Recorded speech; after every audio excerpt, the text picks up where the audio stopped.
आज हम जानेंगे वर्गमूल, जिसका अंग्रेजी में नाम है स्क्वायर रूट। वर्गमूल का मतलब होता है कड़ी यानी रूट। रूट यहाँ पे लिखा क्या है? वर्गमूल हिंदी में लिखा हुआ है, अंग्रेजी में क्या लिखा है? स्क्वायर रूट, यानी इस रूट का मान कितना है? स्क्वायर यानी दो।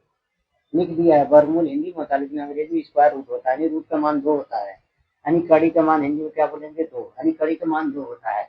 इनका है सवाल नंबर है हमारा दूसरा। कड़ी में 36 का वर्गमूल क्या होगा? 6 होगा, सब जानते हैं।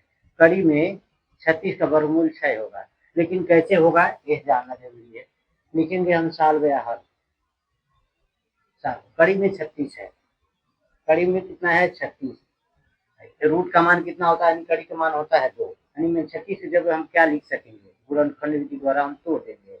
छः छः के 36, 6 कम 6, यानी 36 के बराबर हम क्या लिखेंगे? 6 गुणे 6। कोई भी संख्या है उसपे एक घात होता है, तो हम लिखेंगे 6 के 2 घात। नियम के अनुसार बताते हैं कैसे लिख दिए हमने 6 के 2 घात।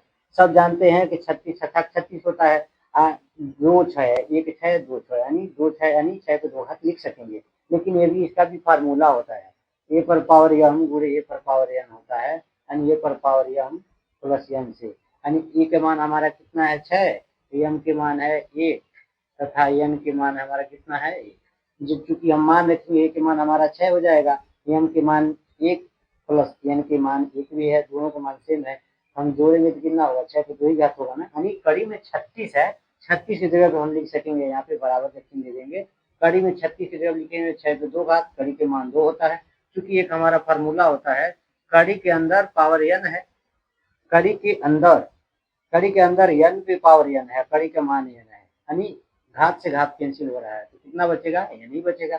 उसी तरह से 2 से 2 कट जाएगा। हमारा कड़ी में 36 का वर्गमूल 6 होगा। यही पूछा था, यही हमें बताना था, यही हमारा आंसर हो जाता है।